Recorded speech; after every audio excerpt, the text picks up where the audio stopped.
Rob Van Dam, listen to True Hill Heat. Pow.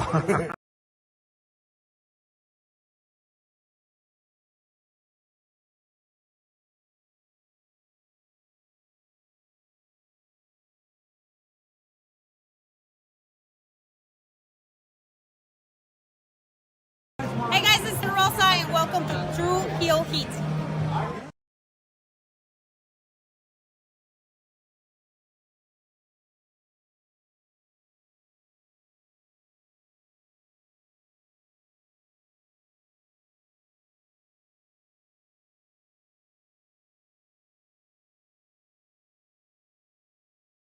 All right, hello, True Heel Heat. I'm the AEW World Champion MJF. Just in case you're deaf, dumb, blind, stupid, or since you listen to this podcast, or you're listening to True Heel Heat, and I apologize for that.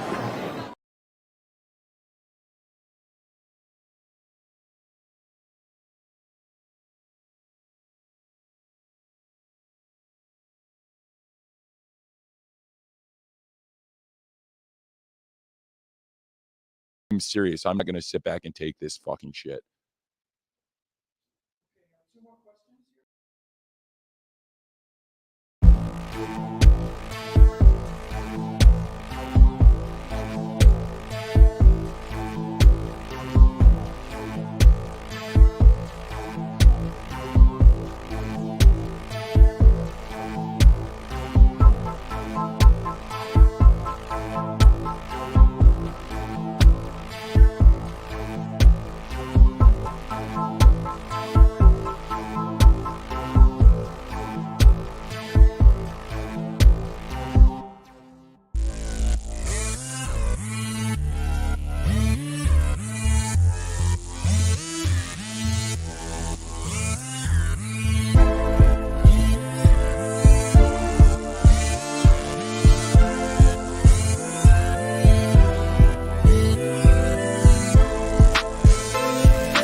Hello.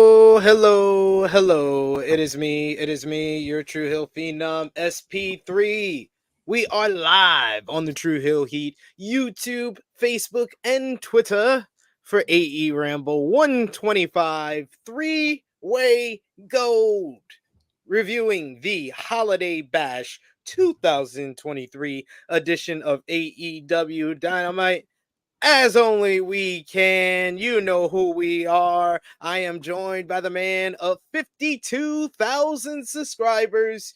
You go to him for your TV and movie reviews, as well as your honest criticisms of Tony Khan, AEW, and the wrestling verse as it will.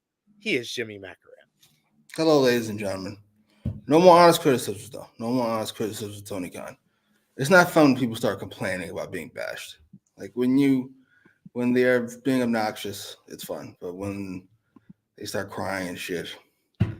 Why do people hate me? Oh, we're the most attacked. Fucking MJF is comparing it to Judaism. Holy shit, they've all lost their minds. What the fuck is going on? I'm so sick of everybody. So sad. Why are you so upset with life? This is what it feels like a lot. You're upset with life and the humans. Yeah. The victim complex is a bit much. It's a bit. Chris Jericho saying if he died today, he'd be considered one of the greatest of all time. What the fuck is going on over there? Especially Chris Jericho.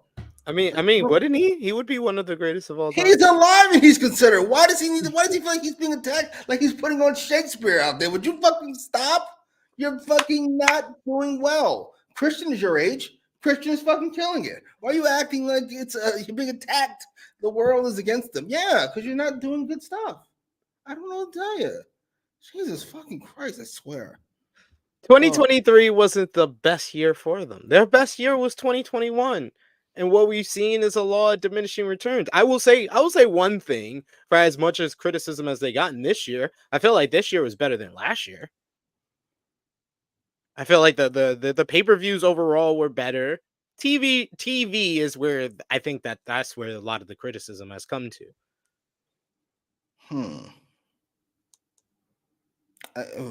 Sometimes it takes a year for everybody to catch up. Like, things are usually dead before people announce them dead, or good before people announce them good. Maybe this is the Or what do I criticism tell you every week with the ratings? I always say it's last week's show that affects this week's show. Could be. No. I need to get off. I need to get off the internet. I'm sick of everybody. Now people are bashing. Huh? You started attacking me this week. I didn't attack you. You attacked some guy. You attacked. No offense, sir. I know your name.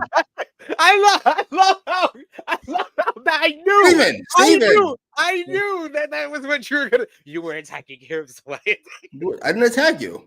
You stuck up for idiots. You attacked. I said, I didn't stick up for idiots. I stuck up for not making a big deal of it either way. It's basically the South Park latest special. Either way, you're lame. You make a bigger post about the people that you're complaining about. That's pretty lame. That's all I was saying. When you do things like that, when you do the whataboutisms, you're letting the original perpetrators off the hook. You are. They're being weird. And you decide, well, they're there. They're all weird. I'm saying the people complaining about the people being weird are weird too. This is what I'm saying. Stop sticking up for these people. Stop it. Stop. Listen, who was his post? I can only imagine the people that joined us for like the first time. Was his post correct? No. Because he starts off with saying, where were the people who why didn't anybody attack FTR? Everybody did. They would not shut up. Exactly. That's what, all I was trying to, because I like Steve. Steve is our friend. Steve's been on the channel. We love Steve here. All I was saying is, dude, you're doing way too much. That's what I maybe I should have broke it down into those two words, into those words. You're doing too much, because you were trying to break down 3-4 words of a whole sentence that was just like, there's nothing to see here. I just keep going until people tell me I'm right, or they move on from the point. And once you did, I stopped. Did I not? Did I not stop immediately? No, I went back to the original point. That's what I did. That's what I consider that. What do you call that? When the president loses the vote, and he calls. What do you call that? Concession. I consider that a concession speech. I can see. I can see shit. Once somebody goes, I said you missed the point. The point went goes, over your head. That's once somebody goes, hey, you need to focus on this other point I made. I go, you know what? Thank you. I appreciate it. No, you need to focus on my actual point. No, the actual point was, if you don't understand, you're kind of stupid. And then there was some shit after that. No, that was my response after you said, explain it to me like I'm an idiot, because I didn't say explain it to me like an idiot. I said explain it to the rest of us who don't understand these fucking idiots who are acting like their mom got insulted. Please explain to me why people are upset. Explain to me. You like, yeah. And I went, okay. All right. You're doing this? All right, let's do it. I didn't say man. Yeah. Didn't say that. I was like, it's pretty simple why. They are overly invested into all of this. And I'm saying it's not a big deal. That's what I repeatedly kept saying. Well, if you kept saying, then that can be applied to anything. Anything on the planet can be not a big deal as long as it's not murder. That's not how that works. Yeah, unless it's murder, unless it's about your family. I don't think it's a big deal. Which is what I said. I love Then why were you arguing with me? Because you're telling me you understand, and you don't understand. You can't understand stupid people. If somebody tells you 2 + 2 is 5, you can't go, I understand why they would think it's 5. No, you fucking don't. You just simply understand the concept that people are dumb. Therefore, you understand how somebody can come with the conclusion 2 + 2 is 5. But you don't actually understand why they think 2 + 2 is 5. That's not Jimmy's the type of person that listens to the I Have a Dream speech, and he says, and when Martin Luther King says one day, he goes up to him afterwards, like, you said one day, so which day? I just want to plan this out because this is the part I don't really understand. And, yeah, you broke down one part of a bigger thing. Like, no, the whole point is it's not a big deal. It was 2 things. One part of a bigger thing. It was 2 things. It's I felt it from the literally, first it was thing. literally the middle I don't sentence of we 3 don't sentences. disagree on the second thing, so why would I comment on the second thing? I'm commenting on the first thing. That's the part we disagree on.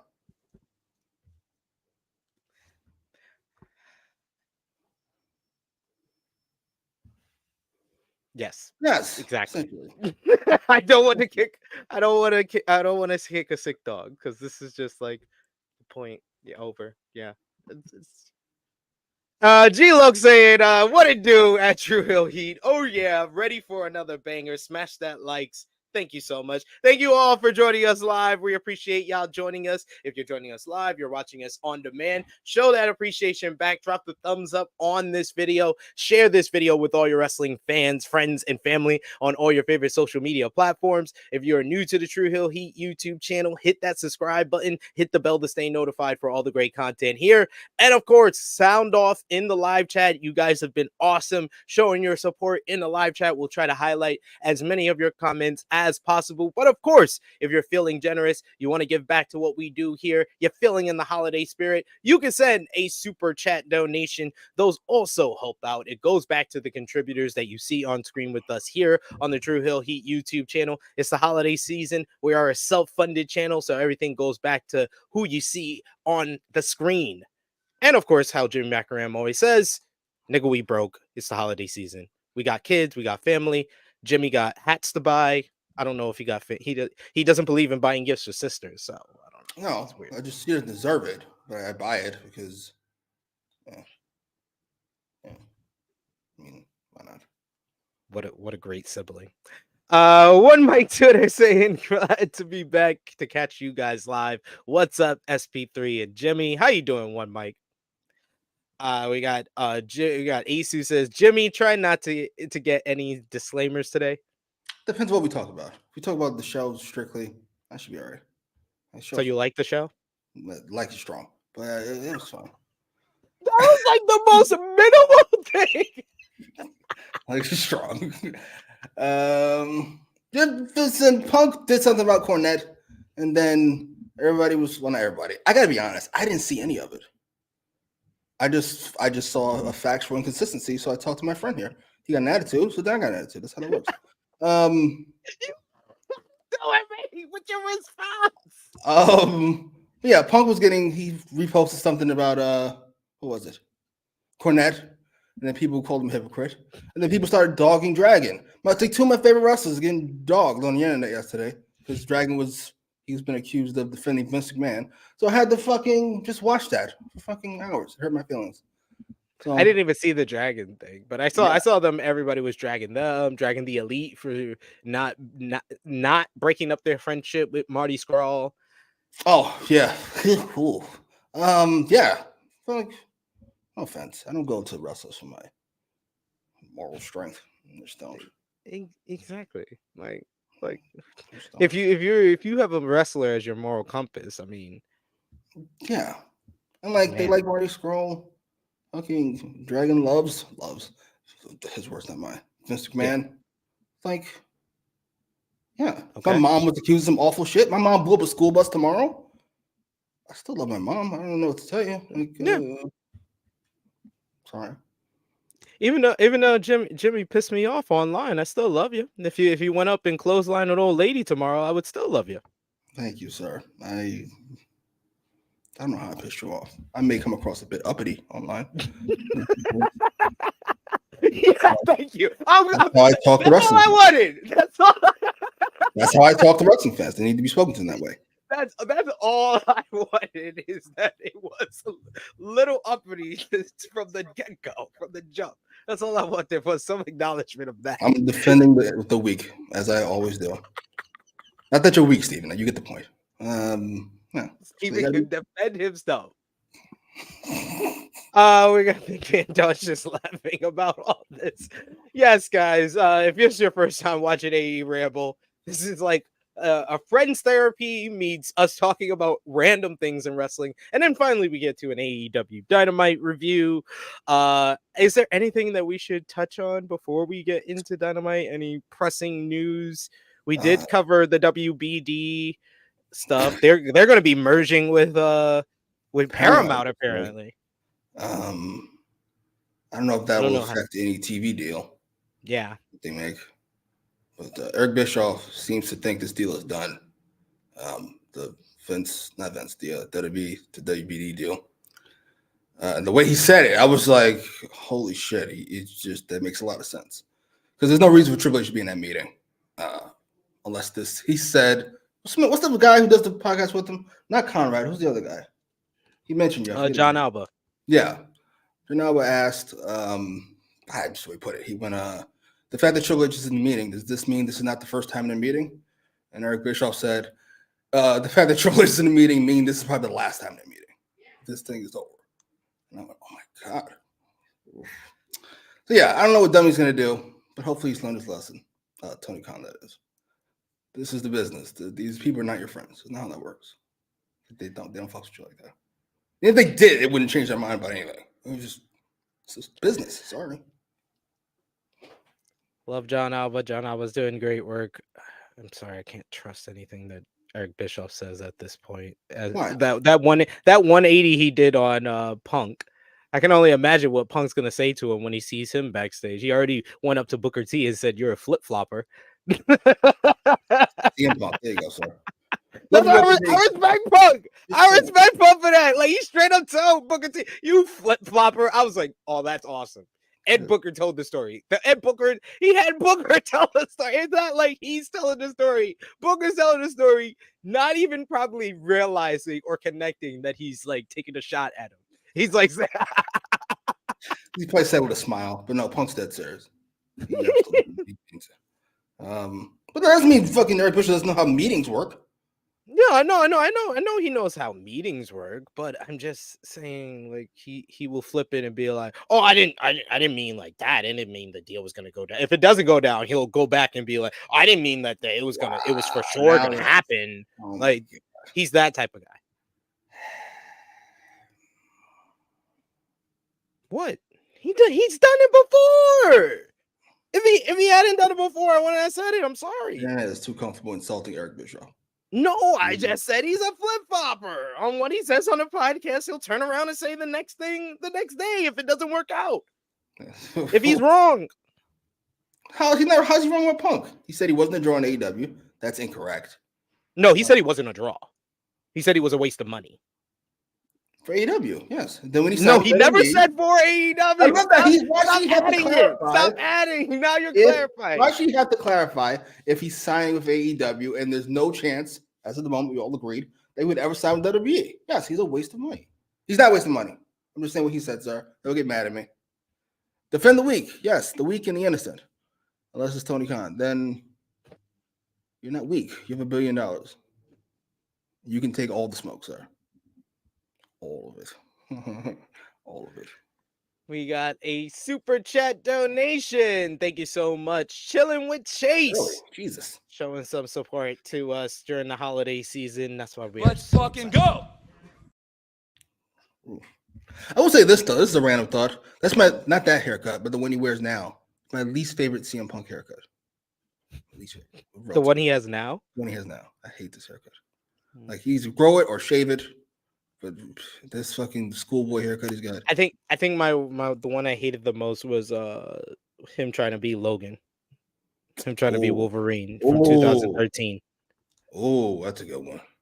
His haircut, the sideburns was on point. It was the haircut. It was just it didn't work with the. It didn't work. Yeah, that's a good one. All right, you know what my second pick, please, Federer. and then it's also because of like. You now know in retrospect what he was going through. He never looked happy during that period.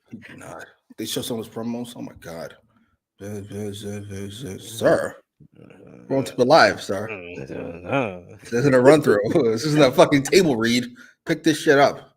Chilling with Chase with a super chat donation. Thank you so much, Chase. He said, checking to see if the new debit card working. Showing some love. Thank you so much. It's working, sir. Debt card. It's working. It might as well be.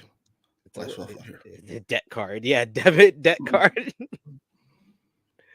Oh, we got Chilling with Chase. He thinks differently. He says the Wolverine haircut is my favorite Punk. What? I don't know. What? I don't know. Maybe it's just, I don't know. Maybe it's just us. Joey says I don't like slick back CM Punk, least favorite haircut. That's no, he had the slick back with the Hangman promo. Listen, CM Punk is angry. CM Punk's best CM Punk, obviously. Yeah. Want to smoke CM Punk? I want all the smoke CM Punk. Baldy CM Punk is my favorite. Or shave that. Let's go. Shave that Punk. Just Shave go that. off. Shave that Punk is his summer of is his 434 day thing. That's what I kind of view it as too. That one. Oh my god, he's so angry. I'm so here for that fucking promo. He's just going off for 400 days. Tell me what I'm telling lies. Yeah, I had to put that in my top 10. We're taking year-end votes. So I was like, that's in my top 10 promos. Tell me what I'm telling lies? Yeah. My top 10. Yeah. What was your number one? Bloodline. If I'm out, then if you're out, then I'm out too. I will say you appear to be more and more correct as we move on through this Bloodline saga. I said let it play out. It's played out. Listen, Jimmy's still hilarious. This is over. But he's a loser. They had to throw Jey Uso, Ludwig Kaiser as a bone because the man hasn't won since August. He hasn't won a singles match since August, ladies and gentlemen. I don't think you can realize like that's a long time. For a guy who's called main event Jey Uso. Yeah. He's fine. It was a mistake. Like everybody's admitted it by now that it was a mistake to turn Jimmy when they did. It's not a mistake to turn Jimmy. It's a mistake to turn Jimmy when they did. Now, where was the other opportunity? That I don't know. Maybe it could have been at Crown Jewel. Maybe you do like I had thought that you do the turn and then it's basically like he was put up to it or whatever. And you can have Heyman kind of play the two against each other. But I didn't even want the turn at SummerSlam. I thought that Jimmy would cost Jay by accident. And then you can have Heyman play them against each other. And then Payback, you can do the first match between them. But it's like, it's basically they're both baby faces. But it's Paul Heyman and Roman Reigns basically working with authority to put them against each other. And then Jay wins, and then that starts the animosity from Jimmy to have against Jay to lead to the heel turn. I get they don't want to kill their golden goose, but it's over. I'm sorry, it's over. If you knew this was going to be Roman's schedule, then you should have had no problem killing the goose. It's over. He's lost everybody, as he should. Yeah. It really feels like the end of the bloodline should have been that tag match at Money in the Bank. It was perfect. Yeah, that was perfect. He finally lost. The Usos win. Should have just split them up. Then should have just put the Usos on Raw then. It's so sad. It's almost over, I think. If Roman retain, I'll cry. Oh my god. I would be so happy. I'm sorry. I would be so happy. It would be really perverse, but I would be very happy. I'm not gonna lie. Something wrong with you. I'm not gonna lie. But yes, we got to talk about AEW Dynamite Holiday Bash. Last night was from Oklahoma City, Oklahoma. What did you think about the crowd last night? Good. Solid crowd. You know what? Never mind. Great crowd for the way they reacted to that devil stuff. That's exactly how everybody should react. People shouting shit out and randomly being obnoxious. I usually hate that in wrestling fans. But I told you this thing was dead 3 weeks ago. And it is. Told you. We started off the show with the first of 3 final Gold League matches in the Continental Classic. You had Swerve Strickland going one-on-one with Roosh. Swerve had to win this one to make it to the group final next week. Roosh needed a lot of help, but he also needed to win this one to even stay into play, and he was kind of playing a spoiler for better or worse. But this is a Roosh match, so you know he beat the hell out of somebody, and that's what he did to Swerve throughout this matchup, working over his arms, battering him with chops. Early on, he hit a nice little tope con hilo. I was like, when did we see fucking this dude do tope con hilos? But after that, he started selling the knee very well. And I didn't know Roosh can actually really sell. Like, I was convinced he's really hurt. Like, the way he was selling and limping, and the way it kind of drove the story of this matchup with Swerve kind of putting him down. And this time, finally in this tournament, it felt like Swerve was playing the heel, wearing down the knee, slowing down Roosh. Roosh would always try to fight back, but Swerve would cut him off. They would fight on the apron, fight to the outside. We get a shotgun drop kick by Roosh into the barricade at one point. This one was a physical affair. You get Swerve hitting a big 450 splash, and then Roosh gets up at one to a big response from the fans. Roosh charges Swerve, but he hits a big flatliner, followed by a brain buster for a 2 count. He follows up with the house call and then hits the Swerve stomp to pick up the victory in this one. His 4th win, 4-1 overall in the group stage of the Gold League. And now Swerve goes on to the group final next week with 12 points. And then we were given the scenarios that if Jon Moxley wins tonight's main event or goes to a draw with Switchblade Jay White, it will be Moxley versus Swerve 2 next week. However, if White wins, it will be a 3-way tie between Moxley, Swerve, and White, and presumably it will be a 3-way matchup. So I like that this set up the stage for everything. I'll get into later. Maybe I don't think this should have been the opener, but I like this match. I thought it was a very good match to open up the show between the two guys. And I like their selling of Swerve's injured shoulder to Roosh's injured knee. I like the way they sold that, and that was the story. It was much different from the other matches we've seen from Roosh in the Continental Classic so far.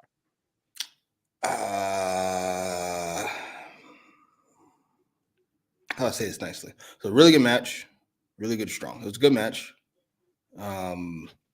Very well done. There was some extra selling in there that I always enjoy. Yada yada yada. Can I be rude?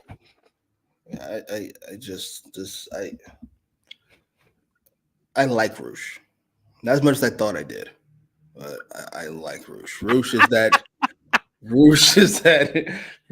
girl that you fly out or you go see 2 times a year or 4 times a year, and you always have a fucking blast, and it's a fun time. And then you think maybe this is something, so then you decide you're gonna spend the whole summer with her, and then after a couple of weeks, you're like, "Holy shit, is this all there is? Is this really fucking it?" I'm sorry, I've seen this Roosh match 6 times. I've seen this Roosh match 6 times now. I think I'm over it. I'm done. The same, the taunting. It's just the attitude never changes. It's just I'm up 2-0, I'm down 2-0. It doesn't fucking matter. It's just the same fucking match. I hate to criticize wrestlers when they wrestle. I'm sorry. I'm over it. I might have to apologize to Moxley. I don't know if I had him ahead of Roosh or not, but he is certainly ahead of Roosh at the very least. Jesus Christ. Holy fuck. I'm sorry. I know you all like Roosh.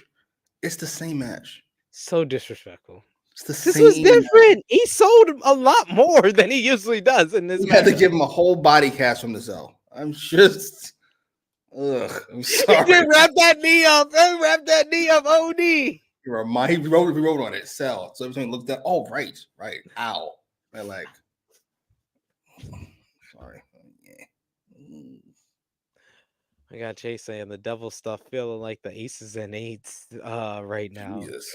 Yeah, they didn't time this shit right at all. Told you. Where the rest of you? Well, I gotta be honest. It should have started like after Wrestle Dream. I think it feels longer because when you remember that it started in September, the end of September. It was long because it's awful. It was long because this is not good. They thought it was a month's thing. It's not a month's thing. It's a month thing. It's a month, maybe. You have a month of good ideas. That's it. We come back from break and we see Chris Jericho backstage, who brought up what happened to Kenny Omega last week with the news of his diverticulitis diagnosis. Jericho says Omega will be out of AEW indefinitely, and their title match against Ricky Starks and Big Bill at World's End can't happen. but Omega's health is more important. Jericho said that once Omega comes back, the Golden Jets can pick up where they left off, and he gives the Kenny Omega's catchphrase, but of course he botches it because he says good night and goodbye. Bang.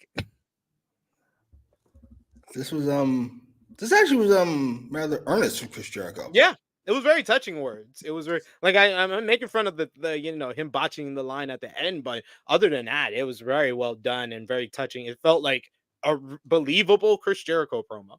Which we don't get a lot. Bought him as a babyface in years. This worked for me. Now listen, I don't love him saying they're gonna come back. I think let's pass on that. I think Kenny will be out until everybody decides it's a bad idea. But yeah, I'm sad Kenny's out. He's a star, the only star of the Elite. Argue with your mother. And Hangman's not a star. Yes, he is. Yes, he is. Ratings don't move when Hangman comes on. Oh, Kenny's the only one of the motherfuckers that moved the needle. Be keep about it. You see them collision ratings with a match with Ethan Page? No offense. It's like, yes.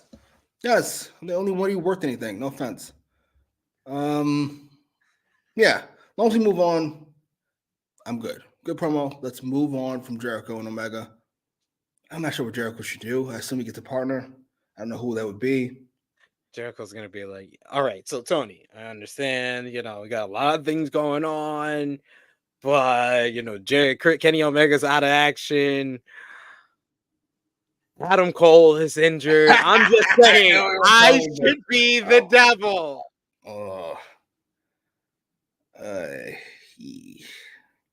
Please no.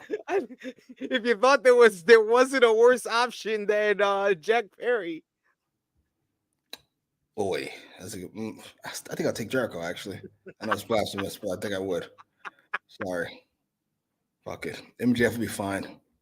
Fucking Jungle Boy. Cut ties. It's done. You give it a shot. It's over. Not a star.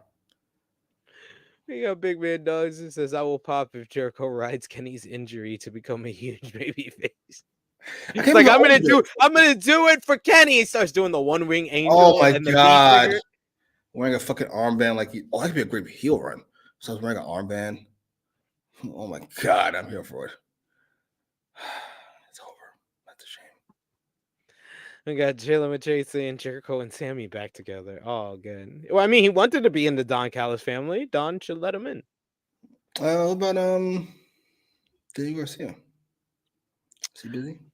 No. I mean, not after the Continental Classic. He's going to be done, but he's had a great tournament as far as like his underdog story. I think he's the guy that him and Mark Briscoe battled for the guys who went through the tournament without a loss but got over more. If you say so. I don't watch Collision. But Daniel Garcia, how more over could he get? He's always been over. He's been over for like 2 years now. That's not the issue. He's been over for a year. The issue is bad booking. Yeah. Sorry. Or stop booking rather. Stops booking. Yeah.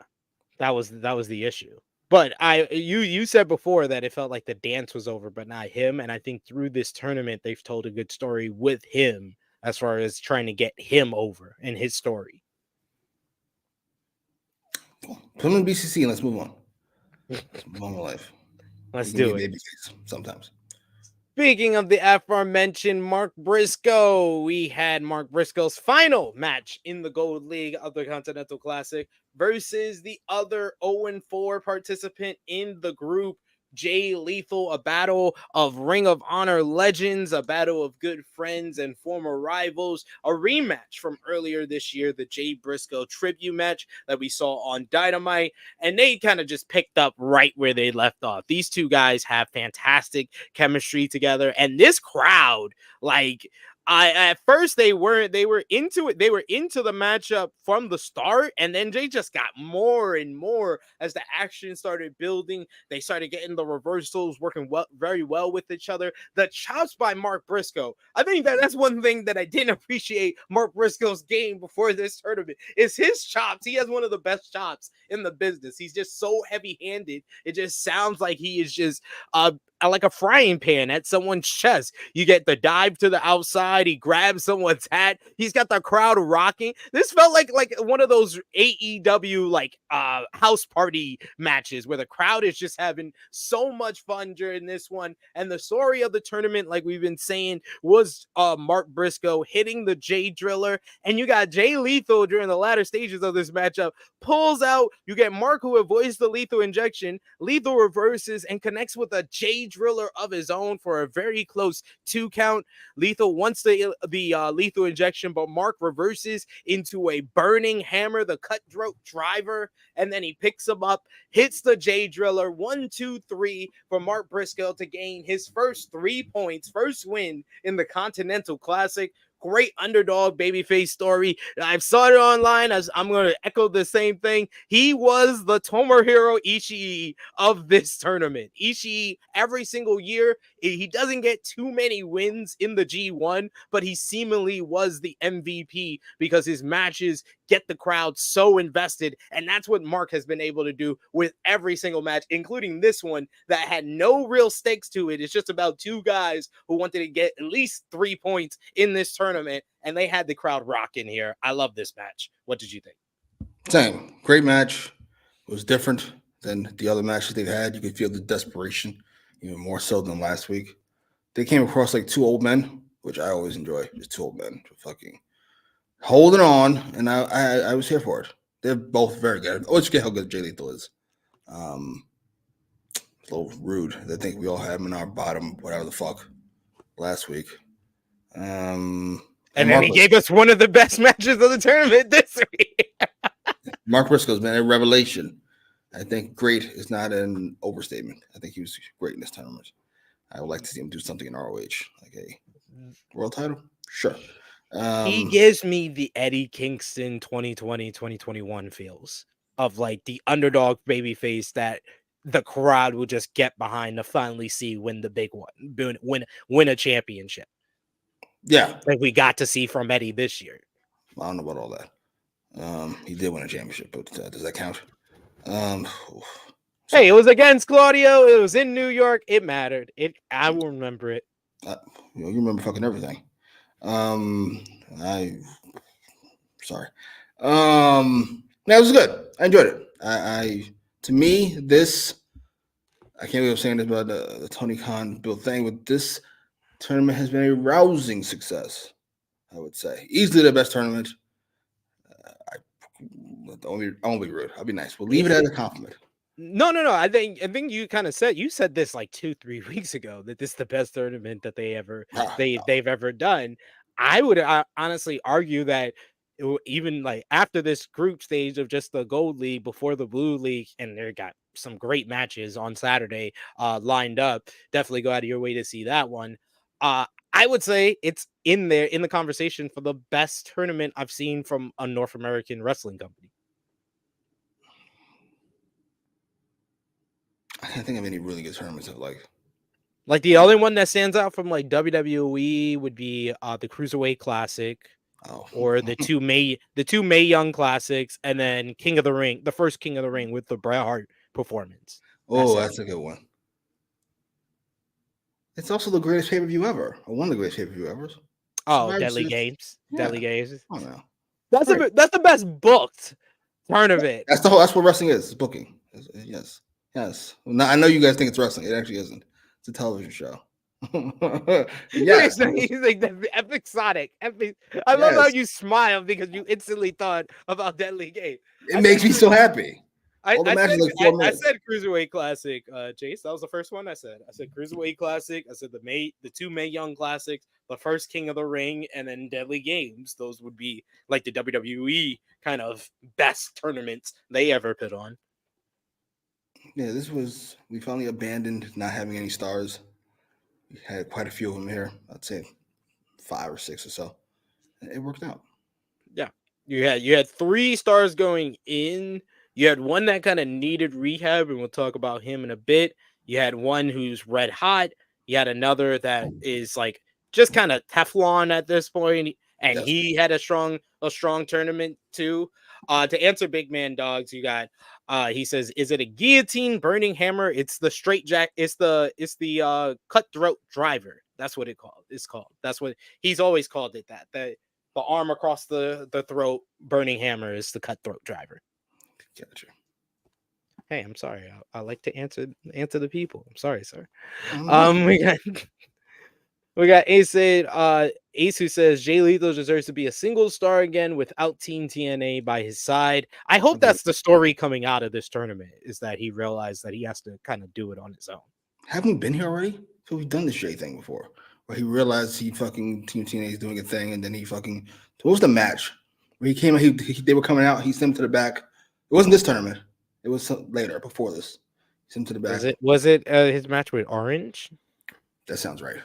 Then the next week, he's right back to being regular old Jay Lethal. Like, just fucking ain't shit happen. It's my least favorite thing. If you can do something, do it. I think that will further the argument that this is one of the best tournaments if there's consequences for people coming out of it. Like Jay Lethal separates from Team TNA. We start to see Mark Briscoe get a push now. Like those type of things, like it means that their performances in the tournament mattered, or the consequences of their losses actually mattered. That would make it a well-booked show. That would make it a competently written show. My hopes are not up. Sorry, they aren't. They certainly fucking are not. Next up, we get footage from MJF being inducted into the Jewish Sports Hall of Fame earlier this week. Very touching stuff. Nice pictures from Long Island. We then get another video package. Are you ready? You're gonna leave out his fucking line? What did he say? You know his beautiful line that if anybody else said, we would call them out of their damn mind. He said Jews are people too. Oh, thank you, sir. I thought we all agreed on that beforehand. Maybe Hitler disagreed, but holy shit! What? only somebody Jewish can get away with that line. That is a wild line. Jews are people too. Yes, I think yes. Agreed. There's some Jews who feel like y'all are the only people.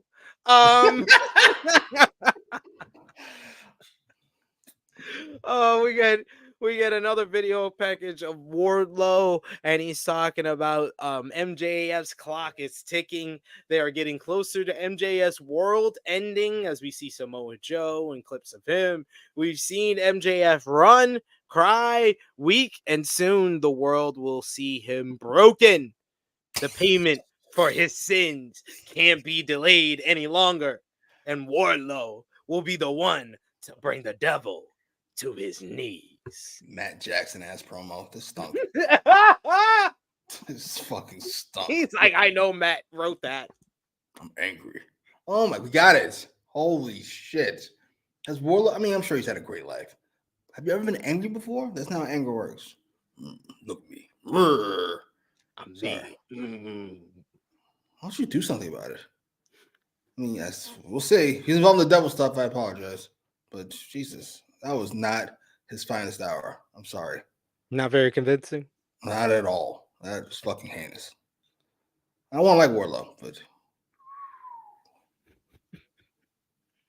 there you go.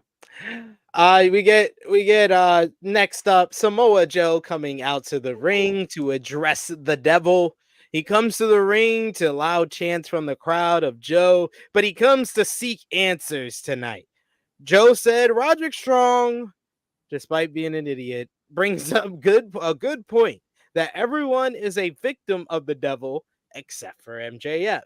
We've seen everyone get attacked officially, but there wasn't any actual footage of MJF being attacked. Joe said maybe he's not asking questions to the right people, so he calls out MJF. MJF comes out to the ring and he wants to clarify that Joey Samoa is accusing him of being the devil, and he says that And he was like, No Show Joe made it clear that MJF was his property, but it seems that he cares about his property as much as he cares about his diet. MJF says the Devil's Goons didn't lay a finger on Joe the week MJF got jumped backstage and wonders why they are waiting until World's End, as he doesn't even like Joe and he wants to fight him right here, right now. What? Joe just smirks as MJF shoves him until a ton of the masked man looking like the putties from Power Rangers come out and are quickly dispatched up by Joe and MJF. Joe and MJF go back to back as the real Devil's Goons, his henchmen, surround the ring. They're ready to fight when the lights go out. And when the lights come back on, we see the devil appear on the Contron. We then see words appear that say, where can you go? Who can you trust?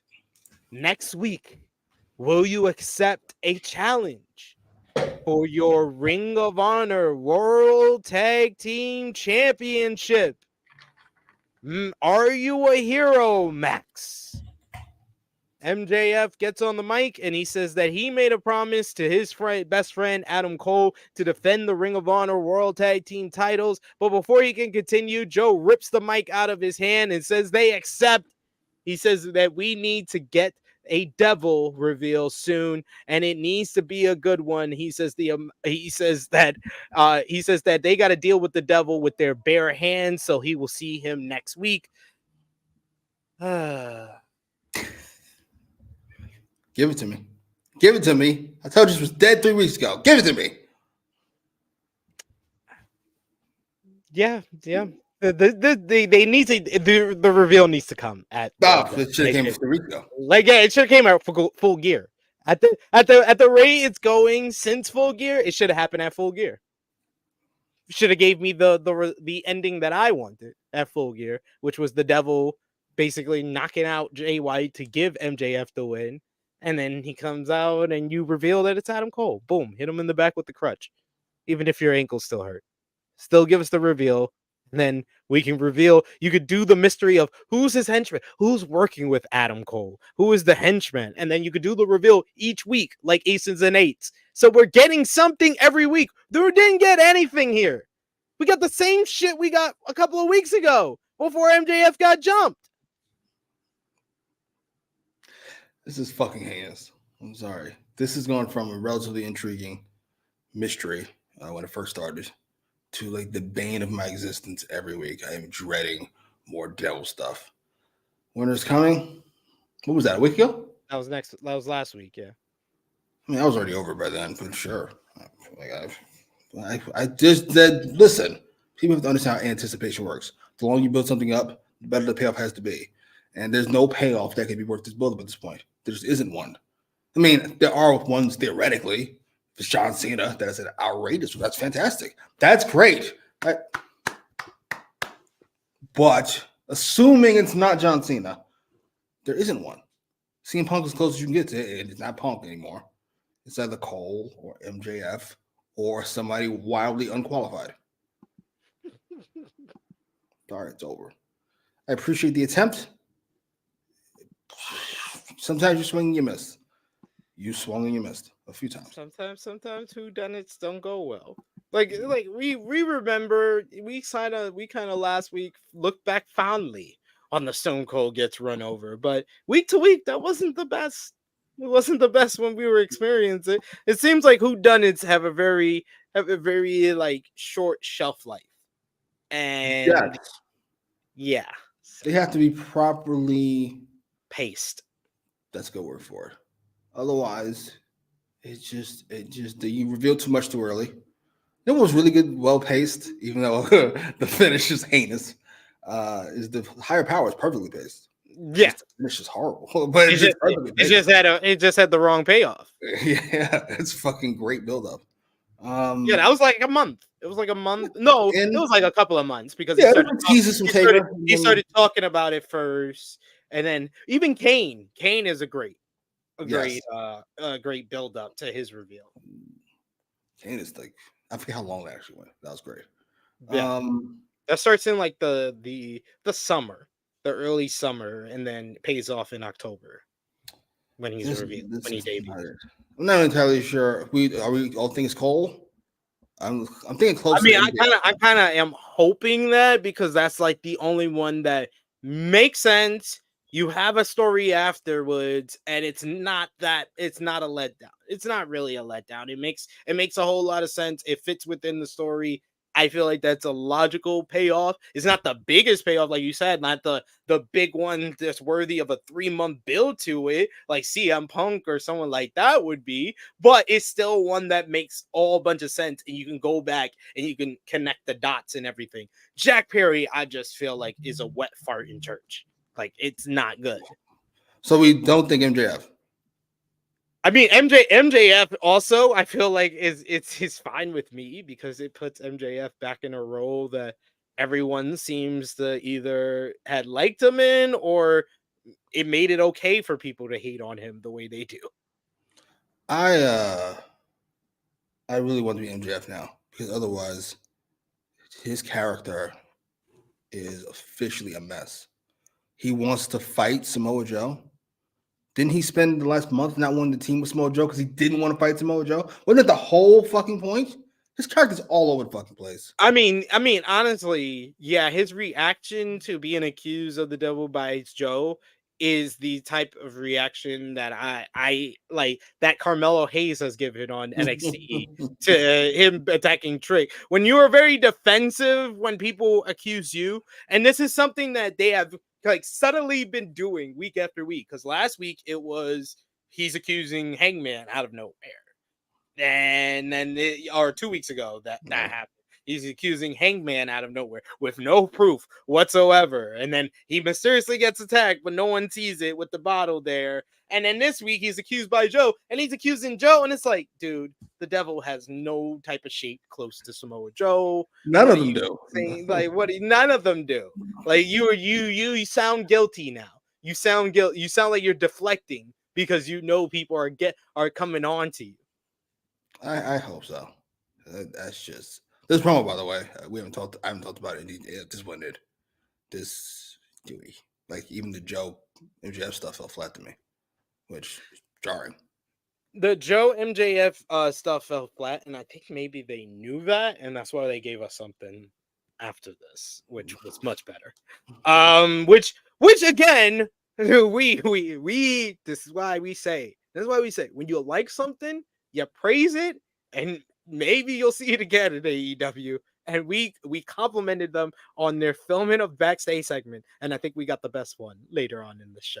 But let's talk. We of course gotta also remind people it's gonna be MJF versus Samoa Joe at World's End. Do you still believe that Joe's gonna beat MJF, or do you think MJF retains at World's End? MJF's got to retain, I think, sadly, and I would like it. I love MJF. Well, I love heel MJF. This MJF's fine, I guess. But he's got to stop trying to convince me he hasn't signed with AEW. I don't believe you. I just don't believe you. I'm like when people a liar. I don't believe you, I'll say. That's like when Snoop Dogg told everybody he was giving up smoke. Yeah, I don't believe you. I don't know what this is about, but I don't believe you. I don't know why you're doing this. But this has to be the stupidest thing ever if you're not re-signed. So listen, I hope he hasn't. Listen, I'm all for billionaires learning life lessons. Vince learned his with Ari Emanuel. I'd love him for dummy to learn his losing MJF. Big Man Dog says Jack Perry would be entertaining for the wrong reasons. He would be. It doesn't hurt that he's a horrible promo. And it is the fact because that they can't make sense of why is Jack Perry, because MJF said that they are just alike during the Four Pillars feud. So then he just embraced that and put on the Devil's Son. Oh, that'd be so heinous. I can't be honest. When we talk about it, the more I kind of hope for it. Yeah, you know, the more I'm like dreading and saying that this is the worst one, I'm just like, but like, I kind of want To watch it, though. I'd like to watch it though. Like I want to see them try to make this work. like it would be a modern day wrestling miracle if they were able to make it make sense, make it be entertaining, and get it over. It would be entertaining. That not worried about. Yeah, it would be entertaining for the wrong reasons. Hilarious. Yes. Oh, are you going to like for the right? That's not even a possibility. I don't even consider it. Oh, there's no way it works. It'd just be fun to watch. I'm down. Sure. Let's go. Backstage, you get Renee Paquette is with the best friends, as well as Rocky Romero is back. He just lost his CMLL welterweight championship. What? Fuck. Renee recaps the recent successes of Orange Cassidy defending the international title against Brian Keith on Collision, while Statlander and Willow Nightingale got a win in a street fight over Diamante and Mercedes Martinez. She lets it be known that Chuck Taylor is out with the injury and then asks Beretta and Romero what's their plans are. Romero said that he recently lost his title in CMLL, but he wants more international opportunities and he's looking for more championship gold. Cassidy says, all right, I heard enough. Fine. I'll see you on Friday, Rocky. And they say it's official. It's Rocky Romero versus Orange Cassidy for the International Championship this Friday on Rampage. But Rocky makes it clear he did not ask for this at all. He doesn't like friend-on-friend violence. Any thoughts? Orange Cassidy, absolutely. I'm glad we spent all this time building him up so he can wrestle Rocky Romero on Rampage or whatever the fuck. Oh, this hurts. What the fuck is Takeshita doing? Put the belt on Takeshita and let's move on with life. Let's move on. 2024. Give it a shot. Well, you didn't give it a shot. I'm not entirely sure what you're doing, Orange Cassidy. Oh, damn. What is Takeshita and I'm going to get on TV now that Omega's sick? Oh. They were still talking about the Golden Jets, even though the Golden Jets done moved on. Like the Golden Jets not paying attention to y'all. And y'all still talking about the Golden Jets. I would just put the belt on Takeshita and then just fucking let him do his thing. Please. I wouldn't mind a series of matches between Takeshita and Orange Cassidy. They would bang. Well, two. I guess Three. Sure. Trilogy. We don't need 3 Orange Cassidy matches with the same guy. I'm sorry, he ain't that guy. Let's get not crazy. 2 matches, 2 wins with Takeshita. We all move on. He can hold the belt till Omega comes back. Then we can do an Omega match. Please. Thank you. Once again, back-to-back weeks, the women got the top of the hour. Jimmy, 9 o'clock. It's like I said, you gotta praise small steps. Small steps for a woman. A minor crawl for mankind. We got timeless Toni Storm joining commentary, and she had me laugh out loud, Jimmy, right from the start. He says, yes, nice to meet you, Mr. Chabon. And Taz, yes, you're my favorite landlord. I hear they call you the human duplex machine. I legitimately woke up my kid laughing because I was like, what? Storm says Riho is missing her pipe she usually has, as she questions if she's here to wrestle or unclog a sink. Something that could be handy for you, Mr. Human's duplex machine. Jesus. And then she tells Chavon, she was like, you don't have much to do if Sting's not here, do you? I was done. Oh my god, give me timeless Toni Storm on commentary. I love it. Taz says the guy next to him plugs everything, which popped Excalibur. We get the matchup between Saraya and Riho. A little bit clunky early on. You even get Riho, who is usually smooth in the ring, tripping off the top rope on a crossbody, but they kind of got it together during the latter stages of the matchup. It got more physical with Saraya kind of bashing her small body on the outside. You get Riho back in the ring. She has a succession of moves. She has the big double foot stomp off the top rope, and then she follows up with a running Meteora to pick up the victory to become the new #1 contender for the AEW Women's World Championship. Post-match, you get Toni Storm being carried to the ring by Luther. She has opera glasses on to see Riho. She looks around to see if to see the fans in the crowd, and then Riho kind of gets close to her, and she acts like she didn't see, like, oh, and acts like she didn't expect. I'm sorry, Toni Storm pops me. I don't care what anybody else says. But yes, Timeless Toni Storm versus Riho is your matchup for World's End. We get them having a little bit of a confrontation, which ends with Riho getting the upper hand, but then Mariah May comes out and blasts Riho with the AEW Women's World Championship, and then Toni Storm gets carried away by Luther and is like mad that she got upstage and acting like she doesn't know who Mariah May is. Which is hilarious. Toni Storm was MVP of this whole thing. She was great on commentary. That commentary made this match more enjoyable. I don't know if Riho's been working recently, but she definitely fell off. Saraya, about her usual, I would say. No offense. Match was fine. Toni Storm was great. Post-match was good. I don't know where this is all going from. Well, we don't know what's going. It's going to a match eventually, but I don't need to drag it out. I gotta be honest. I don't think Mariah May adds anything to the Toni Storm presentation. So it's working out for Mariah May, but it's doing nothing for Toni Storm. So the opera glasses. Let's hurry this match on the road. This Riho match feels very much like a filler feud. It's filler. So we get the match Definitely on. filler. I would love for it to lead to something more where you get Timeless Toni Storm be like, okay, I've beaten the first AEW Women's World Champion. I've beaten the only 3-time AEW Women's World Champion in Hikaru Shida. Now I want to beat every former AEW Women's World Champion. You can get her and Nyla, and then that leads to her and maybe Thunder Rosa, her and Britt, her and Jamie Hayter when she comes back. I would like that. Stop trying to get Thunder Rosa TV time. Hey, Thunder Rosa came back, y'all. Yeah, that's all I know. She's back, baby. They don't fuck with her like that. I don't think Tony Khan's a big fan. I know Tony Khan's not a big fan. First of all, she's a woman. That's number one. Number two, she's not white. And number three, she didn't like Britt. Even though Britt and fucking Thunder Rosa may have made up, I'm not sure Tony Khan and Thunder Rosa made up. And by make up, he owes her an apology. A few of them, quite frankly.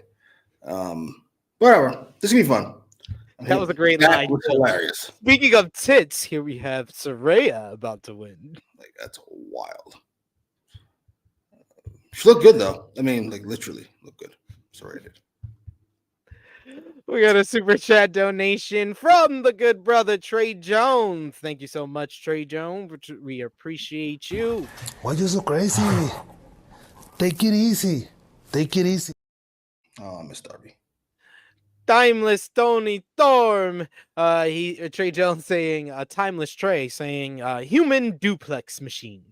You can use it if you get duplex. Right. That's hilarious.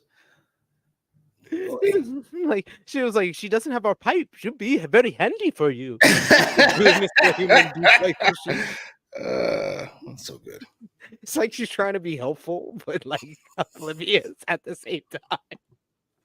I love Toni Storm. She's just so good. That was hilarious. He was great. Trey Jones saying, yes, Tony Khan isn't a fan of women, period. Thank you. Even though apparently ROH has got a bunch of them now. They introduced a secondary women's title, I saw. And they had 2 women's matches on Collision. They had 14 women featured on Collision, which I believe is an AEW record. I saw you very much giving praise to what was it? AEW for pushing the E forward. No, I wasn't praising. I said, can we all do a prayer circle that we can get more of this and that this is not an aberration? No, see, this is why people don't listen to me. I said I saw you give credit for AEW giving WWE a push forward in general, that their existence push the E forward. Yeah. This to me is like the inverse of that. Yeah. You know, Yeah. Yes. Your competition pushing that, you should push them, sir. Do you have the talent to win on your roster? You should do that more. What's wrong with you? Yeah, it can't be one-way traffic. That's like it couldn't be one-way traffic of people leaving WWE and going to AEW. There had to be other way of people leaving AEW to go to WWE. You have to now, if WWE is basically changing and making things different due to your existence, then you then have to make adjustments off of their changes. And hopefully we get more of what we saw on Collision this week in 2024, because I was like stunned. I was like, who booked this show? I literally was like messaging you. I was like, look at these. I have multiple women in these pictures. Several broads. I'm pleased because they're great. And it's something different. It's new. It's 2023. What the fuck you doing? Why is it taking so long? You know what? Not gonna complain. You're doing it. I did nitpick on Collision Discourse this week, the Julia Hart and Sky Blue, because I felt like that was the right decision, but they fucking skipped fucking chapters of just placing them together after they had already, like, you had already said, oh no, Sky is not going to the Miss. She's not gonna be drawn to the Miss. She's choosing her friendship with Willow, and you did the 3-way matchup. Then she lost. I was like, all you had to do, even if it was like a digital exclusive on your social media, show Sky all dejected after she lost to Tony, and then Julia comes up to her. You don't even have to show what they say, but at least that would be enough of a chapter that this week on Collision would have made more sense. You're asking for a lot. I'm sure this was fucking a last minute decision. I'm sorry. It doesn't seem a lot of thought goes into the week to weeks to me. It is fair. We got Trey Jones that says, who books Collision in ROH? Because it isn't DK. I don't know. Somebody with common sense. Power Driver Finisher says, the better they do for the women, the more I'm going to complain. And then you won't see a damn vagina for miles. Stop it. What are you doing? What are you doing? Come on. Strive for perfection. This guy. Chris saying, only care about Julia Hart and Sky Blue. A creep. There you go. We got Big Man Doug. He says, I hate the spoon feeding story. Cope. Some people say, like, yes, I want the story being told on TV. Right? Like, come on, man. You got to read into the lines. No, nigga. I bought the book. I want the fucking thing I bought. Show me the story now. Yeah. We get Tony Schiavone on the stage, and he is reading a prepared statement from TNT champion Christian Cage. It reads, he says that he says if Schiavone phones it in, he will slap the yellow off his teeth the next time he sees him. After Cage's career-defining victory against Adam Copeland, he took his prodigy, Nick Wayne, on a well-deserved vacation. Cage said that he will make his highly anticipated return on Collision and address Adam Copeland's challenge to a no DQ match at World's End for the TNT Championship. And at the end of the letter, they actually played Cage's music. I've never seen someone not be there and they read his statement and he got almost as much heat as if he was saying it. What a shitty fucking thing. What the fuck? How does Christian have the feud of the month, or the feud of the few months, Edge, and then he's gone from TV for 2 weeks? What are we doing? Why? Is there a reason for this? He's gonna be on Collision. I love that. What the Dynamite after he did his thing when we had the big turn, which I almost forgot about hearing this fucking statement. Like, oh shit just happened. What? Oh right, I forgot there was a whole thing. But the internet didn't like it, so fucking you don't acknowledge it. Gives a fuck. They showed the video package last week. Video package. Oh. Video package last week. What about this week? Oh, it'd be on Collision. I don't watch Collision. And this didn't happen on Collision. Gotta watch Collision. This didn't happen on Collision. This happened on fucking Dynamite. Gotta watch Collision. Show me the fucking follow-up on Dynamite. Christian is the face of AEW. He's on every show. Then have him on every show. Fuck is up with that? Dynamite not a show? What the fuck is Christian? Jesus fucking Christ. Only in AEW do you get punished for doing your job too well. What the fuck? Oh, the best fucking. I will say the only thing that made Bloodline, if you're out, I'm out too. Have like a question if that was going to be number one is Christian Cage. Christian Cage's rechristening and the Adam Copeland debut promo was 2 and 3 for me. Christian fucking just Christian simply saying "go fuck yourself." That made it. That was number 3 for me on my top 3. Malice, no anger, no nothing. Just go fuck yourself. Man, that's a shame. Not well. Hey, it's still going. It's still going. Is he? Where you been? He had a well-deserved vacation. Let dad enjoy his vacation. I'm sorry, that's very creepy.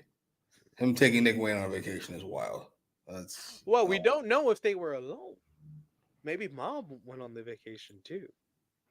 We gotta find out on Saturday. Trey Jones says the TNT champ on TNT. I love that. Love this. Agreed. Power Driver Finisher saying Christian is the best. I think it's like only get him for one show at a time, but he still used time to put something for him. Yeah. All you defending this fucking nonsense. No, all I will say is that Christian Cage literally made me put in like a whole different Wrestler of the Year because I did my Wrestler of the Year list and I forgot Christian Cage, so I had to do a whole nother one and added him and had to bump someone off. Sorry, Seth Rollins, I love you. This is for this was for what? 2023. No, but like for what? Wrestler of the Year. But like for like the Observer or for the True Heel Heat or True Heel Heat. Gotcha. I was gonna ask you for yours. Who? I know I have to ask you all at once. I can't ask you like individually like I did everybody else. So what was your list for Wrestler of the Year? Let's hear this. Whatever. Who's your Wrestler of the Year? Probably Christian. He's had 12 matches. He's had 12 matches. That's the kind of bounce back that I got. I was like, how you criticize? He's only had one more match than Roman Reigns. I was like, well, he spreaded it out. That's the difference. He didn't put all his matches in the first 6 months. He spread it out. Why do you need fucking? I love this. Why do you need all these fucking matches? No, you just need 12 of them. That's once a year. That's once a month. Exactly. That's enough for me. Yeah. Let me guess. So the people, what? Ospreay and fucking Dragon and Gunther and Ilya. This was the list. These are the names you heard. What's from the list that I've received? It seems like Ospreay, Gunther, MJF are like the favorites. I mean, I get it. That'd be nice. It's Christian. Sorry. Christian made my top 5. That's all I know. You should. Look, I love how wrestling just means wrestling now. You're just only in the ring. No. Wrestler of the Year. Like if it's most outstanding wrestler, that just means in ring. So yeah. And I don't think we're even gonna do most outstanding wrestler because it would be Will Ospreay. It's the Will Ospreay award now. But Wrestler of the Year is all encompassing. It's in ring. It's you as a character, you as a draw, you on your promos. It's everything all together. So that's why I feel Christian Cage is well deserving of being in everybody's top 5, top 10 of the year. Who'd you have number 1? Ospreay. I thought you said it's all encompassing. How can you put Ospreay at the top of that list? Because his promos have been awesome, and he made my top 10 promos. The Bruv promo before All In, that's in my top 10 promos. God, that's in my top 10 promos right there. Bruv. I'm doing this for my family, bruv. Yeah. And he's a draw across the independent scene. He's been the number 1 draw for New Japan Pro Wrestling. If they put him in a main event, it's been the top draws for New Japan Pro Wrestling this year. So he did that for Noah as well. He sold out Kurgan Hall against Marufuji. I'm not moving He sold out the Copper Box Arena with Shingo Takagi. He sold out a couple of different arenas in the UK. Like he's a draw. He does great promos. He's great on the mic. No, I'm not getting no. Awesome was the word we heard. Awesome. The Rock is awesome on the mic. How dare you? The Rock is phenomenal on the mic. I love this. I gotta get a tier list for your fucking words. Yes, So maybe awesome we don't have the same tier list for words, sir. Very good, awesome, phenomenal, and what was the other one? Excellent. Great and awesome are on the same tier for me. Fucks no. What? Yes. No. Great and awesome. Yeah. Sorry. What the fuck? All right. Fourth stroke. You're annoyed. You're annoyed at my I'm annoyed at this fucking no. Oh my god. Good. Very good. Great. Excellent. It's not fucking great. Who said it was great and awesome? Come, what? No. Fucking somebody tells you did a great job. Somebody say you did an awesome job. That's not the same compliment. It is not. No, that is a significant step. Thank you, Trey Jones. He's lost his fucking mind. It's not the same thing. No. They are to me. Well, Ospreay is great is strong. We'll call it good. He's good promo. He's a believable promo at the very least. Agreed, big man dogs. Agreed. He says the Ospreay versus Jericho video package was super underrated. Agreed. I love this. Wait a minute. Ospreay Jericho. What is this? The fucking video package of the year award? What are we talking about? Oh, when he made his AEW announcement, he was like, "Pipe down, bruv," and the crowd wasn't making much noise. Yes, they were wetting him, and he was not standing for that shit for a second. No, he's pipe down, bruv. Pipe down, bruv, and they piped the fuck down. I told you to pipe the fuck down. I was like, and that was another one that made me redo my list. Like I was like, oh, I didn't include bruv. Oh man, you gotta include bruv. That bruv promo. Oh my god. Well, not mad it was, bro. At the top.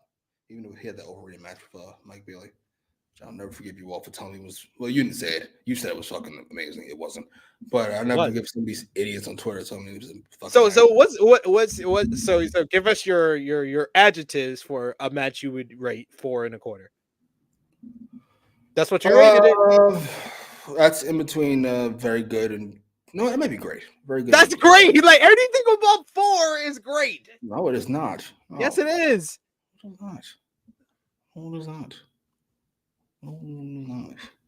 Like great match. That was a great fucking match. That's like 4.5. Great. Oh, okay. That's a you have to watch this fucking match. I did not have to watch that fucking match. Oh my god! There was somebody on the fucking. Was it? Who the fuck was that? Who's in? I don't want to sound like I'm attacking kids.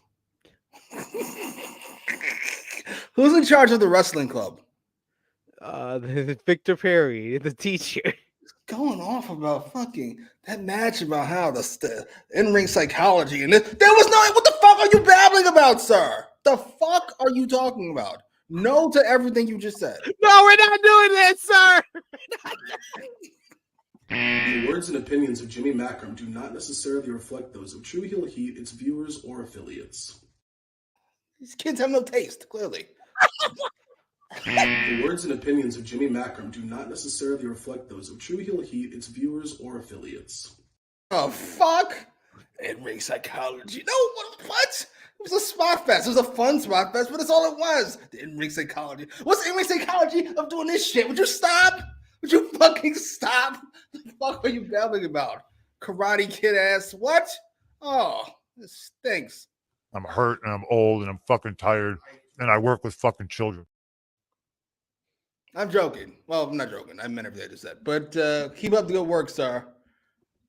You're getting kids into wrestling. They seem like they're having a good time. They all seem like good kids.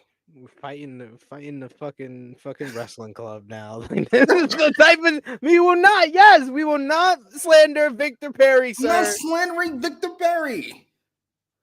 I will say the only thing that I have told Victor is that he gives pretty much every match that is above very good 5 stars, but that's the only criticism. Yeah, I'm not gonna have raising a whole bunch of kids to give everything 5 stars. I'm already fighting a motherfucker right here, grown ass man. I gotta fight with these kids coming up fucking 10 years from now. It's 5 stars, nigga. It was 3 minutes. He gave a Baron Corbin match 5 stars. I was like, all right. Oh my god, which one I know. You're going too far. I think it was Carmelo Hayes and Baron Corbin. I was like, nah. I was like, this is what I gotta step in and say, sir, give me the stars. Leave the stars to me. Leave the stars to me. Put down the stars. We get MJF and Samoa Joe backstage. They're still arguing when MJF walks off, and he finds one of the hoods of the Devil's henchmen sitting in front of the door of the Mogul Embassy locker room. He hits the door and Prince Nana comes out. He slams him against the wall, but then this brings out Swerve Strickland. And yes, I think that was everybody's reaction when this happened. I was like, yes, it's happening. It's happening. Nana bails. Strickland says, it's nice to finally see MJF eye to eye. MJF has the greatest response ever to Swerve. He says, swerve, swerve, swerve, swerve, swerve, garbage. All right, I'm good. Hey. He says they have a very long history together. He says that long car rides together on the indie scene. And he says now he is proud of what he's doing in AEW. But he says no. He says that, Swerve keeps bringing him up, bringing up how he wants to be the AEW World Champion. And MJF is not ducking Swerve because there's levels to this shit. Something Strickland's not on Max's level, and Swerve says, yeah, I remember those car rides. Those car rides were magical because MJF was a great chauffeur. I got the best sleep on the road because of you. But he was like, yeah, we spent a long time on the indies together. But, you talked about your history before, how you received a little tryout with William Regal and turned you into the whiny little bitch we see today. And he was like, while you do tryouts, I sign contracts. And he says, you better be careful. MJF, because the last person who crossed me, I hung him by the neck with a chain in front of 13,000 people. MJF says he's proud of Strickland for getting better at talking. He says, nice little monologue. But he says the talking about Hangman Page, though, is almost excessive. He says he tells Strickland to watch his mouth when he's using his Flavor Flav hand-me-down grills when talking about MJF. But he says that it's interesting that Strickland constantly talks about Hangman Page and wanting an AEW title shot. Not weird at all. You keep mentioning that. So when Page gets taken out, Strickland has the most to gain. He was like, you take out Jay White, you take out Hangman, and no one is in the way between this happening. MJF questions if Strickland is the devil and said he's the big bad wolf and he will blow down Swerve's house. And if MJF feels like it, he will break both of Strickland's arms so he can always swerve while he drives. Strickland says that he is not the devil he's looking for, but if MJF keep waving that AEW title in his face, he will bring Max hell. The Mogul Embassy door opens, and it looks like MJF's about to be outnumbered when Samoa Joe jumps in, and he says that he hates to interrupt, but he and his associate have some business to take care of. They walk off. We get a short little stare down even between Samoa Joe and Swerve as well. Prince Nana then tells Strickland he forgot to tell him to put him on to what happened on Collision. This was fantastic. That is a high tier. Where's fantastic on the scale? 4 3/4 star backstage segment. Not perfect, but 4 3/4 stars. This might have been my favorite backstage segment of the year. I just like the way they're shooting this. They're not shooting this in a room. They're shooting this in the fucking hallway. I love it. I just love it. I pointed that out with the Hangman promo, but I think I like this one even more because of how it started with MJF talking to Samoa Joe, that he walks down, finds it. It's like a whodunit. This is the stuff that they should have been doing with the devil stuff of him, like, there's reasons why he would blame Swerve. This was different than him blaming Hangman or him blaming Joe. There's a reason why he's blaming Swerve. I saw evidence right in front of your locker room. This was great. I don't understand how this segment can be in the same story as the Devil segment we saw earlier in the show. The Devil segment is corny and overproduced. This felt real. This felt like two fully developed characters having a conversation like they would have it. MJF was great. To me, it's almost a different character when he's fucking backstage than when he's in front of a crowd. Yeah. It's almost like he'd be more himself backstage. He's very smarmy. He's not a very nice guy. I fucking love, first of all. But he's doing it to heels now. So it's it was so hyped. I was so hyped for the fucking confrontation. This Swerve starts talking. I'm getting more hyped. Like, oh, this is some real shit. Yeah, let's go. And then MJF just Swerve. Yo, that was the second time outside of Tony calling Taz human duplex with me that I laughed out loud because he looked all serious. Swerve. Garbage. All right, I'm done. All right, you can talk. No, it's all right. I'll talk. I was like, holy shit.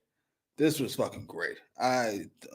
More of this. I don't understand why we don't do more of this and less of fucking everything else. I love the way shot. You mentioned that earlier. I always complain about WWE feeling too glossy. It always does.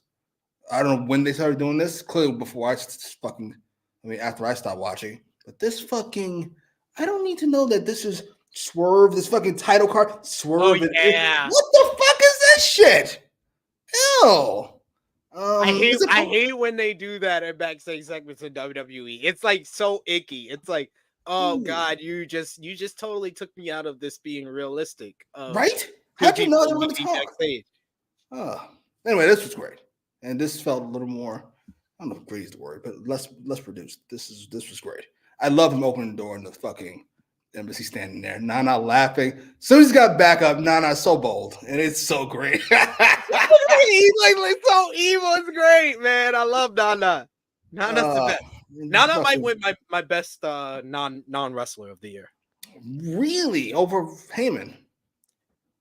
Yeah, I honestly wouldn't even have Heyman. The person I'm debating for best non wrestler outside of Nana is Nigel McGuinness.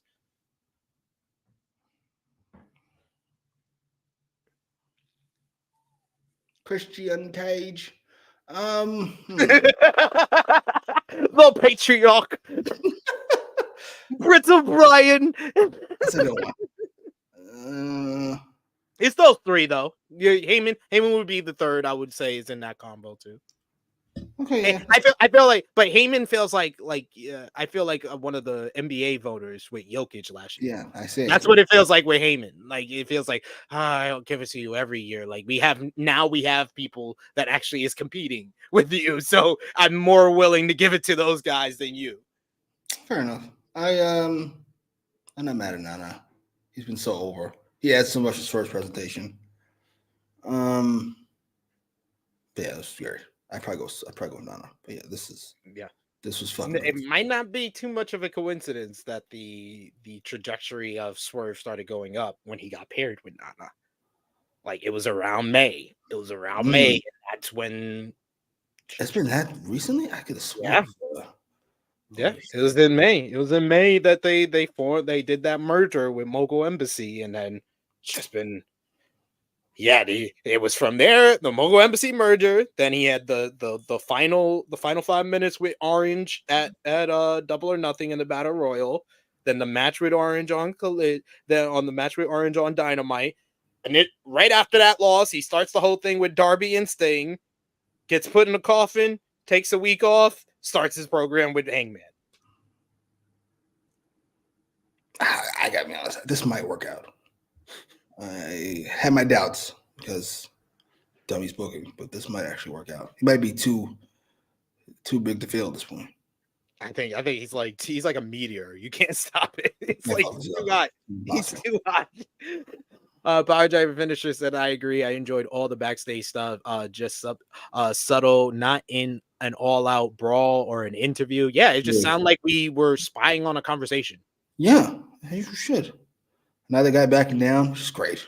But this felt like an attitude error, like level backstage when they used to have like the big stars like interact for the first time backstage. That's what it felt like. You had star power, you had a tangible issue with their history with one another. And that's another thing that I also like about AEW is that they don't try to act like only history that matters is just from these two guys coming into AEW. They have a whole other past before they got here, and they made that. And I love Swerve bringing up the William Regal thing. It was like, you had to try out. I just got a contract. Like, yo, oh my god! I was like, that was he did it so smoothly, like it was so nonchalant that it's just, but it like felt like the biggest burn out of everything either one said to each other.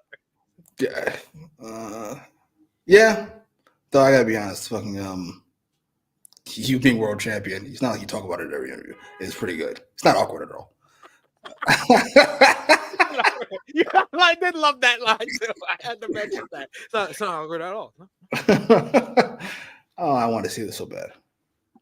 I will say, Big Man Dog, if someone was like full on, if like Roddy and the Kingdom did like full on detective work. Oh my god! And then every week he just kept saying it's MJF. Like I said, it's Freddie and Red Herring from Pup Named Scooby-Doo. I think that they would be fully embracing the more comedic and outrageous, ridiculous parts of this. That I think that this can get back to the side of being good if they did that. It's over. That's fucking great.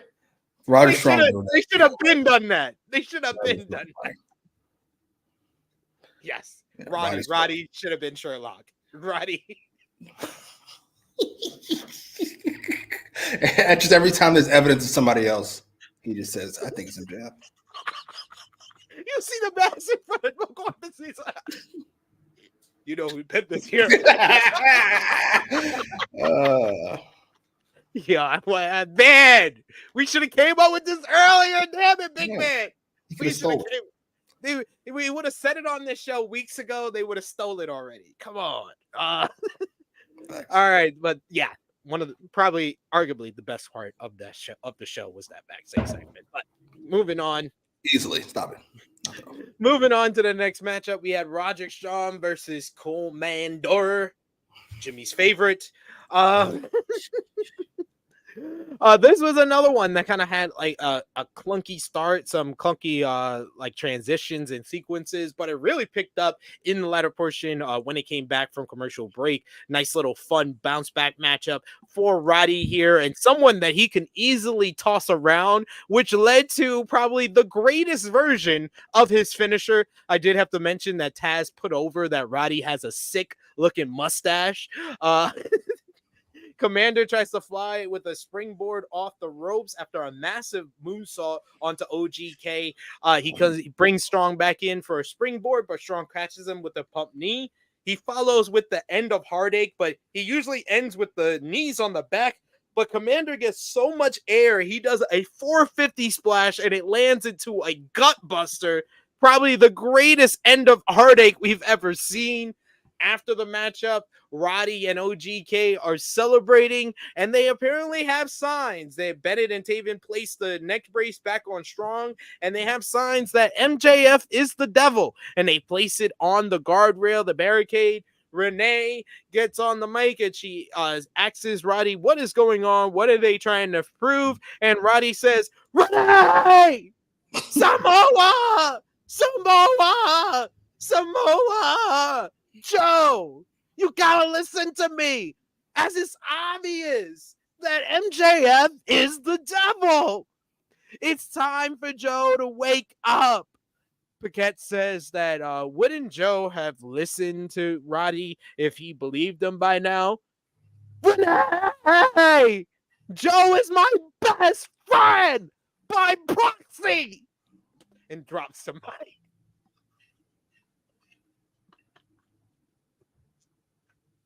I enjoyed the match. The match was fun, but I'm sorry, Roddy Strong. I don't know if there's any other wrestler that just makes me chuckle as much as Roddy Strong right now. That promo fucking had no point. It added nothing to the show, added nothing to the story. I gotta be honest, I still kind of liked it. I liked it because you can tell that the fans like it. The fans it's over with the fans. You had an Adam Elite Wrestling side in the crowd. Whenever he said Samoa, they were like Samoa. It's just fucking that yell he does in the middle of the promo is just I actually laughed. No! Yes, because he was talking normal. He was like, "Don't you think?" Long pause. Right. I was like, "Oh my god!" He was out of his mind. Listen, so waste of TV time, but I enjoyed it. Match was good. Speaking of waste TV time, Commander was alright. He's been good lately. He had a great the trios match on Rampage was that shit was ass. I actually watched it because I was told it was great. Match. That shit was ass. You guys like everything. It's a bunch of fucking idiots flipping. Like, it just stinks. Sorry. I'm joking. Hey, that's true. I don't want to you are the Black Jim Cornette. I swear to God, everybody. It's Jimmy Macram Cornette. You guys have got to understand. Yes, who appreciates wrestling psychology? Not just a bunch of motherfuckers doing things to fucking pop a bunch of idiots in the crowd. I don't mean to call the wrestlers idiots. Fans are idiots. Apologies. I'm not hating. It's just fucking, that's not what does it for me. You got to have a story in there somewhere. Fucking Eddie and Ray are two guys who flip. That 97 match is fantastic because there's spots in between the spots. It's the ripping of the mask. It's Eddie walking around annoyed. That's that part of it. It's what puts it together. Not just a bunch of shit. Anyway, yeah. This was good. This was fun, I thought. I love that. Thank you, Christopher Kidd. I love how us black people sit together by comparing black people to the fucking black versions of somebody white. As per usual. I appreciate the love. So I don't get anywhere. But that's all right. Whatever. This is exactly why Malcolm X died. Whoa! The words and opinions of Jimmy Macram do not necessarily reflect those of True Heel Heat, its viewers, or affiliates. People like Christopher Kidd who killed Malcolm X, yes.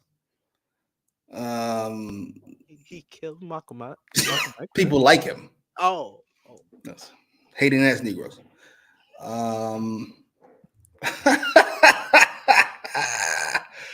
Thank you, S. Dot. I appreciate it. Come on, man. Like, it's just, motherfuckers, I've never seen a flip before. I was like, oh shit, yeah, buddy. Like, what the fuck? Malcolm X didn't catch a stray. He caught what they fucking the nation wanted him to catch. And I love Malcolm X. My favorite person ever. Period. Full stop.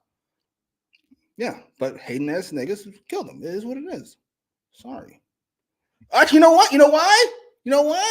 Now that I think about it, because he pointed out what was wrong, what was going on in the nation. He got killed for it. Just like I get killed for pointing out what's wrong. We are not going to be comparing yourself. MJF compared AEW to fucking Judaism. I am comparing myself to Malcolm X. Yes, we're both being assaulted and assailed for telling the truth, as per usual. You don't know shit!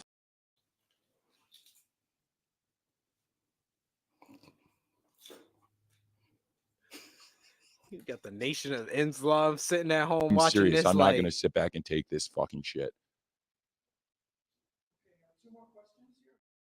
I hadn't even considered that. I don't want any smoke. Please. Get your hand out of my pocket. I don't want any smoke. Please. Yeah, Fruit of Islam, don't miss. Absolutely. I want no smoke with the fruit. We got a super chat donation from Trey Jones. Trey Jones, thank you so much for the support. We appreciate it. So does Tony Schiavone. Listen up, you prick!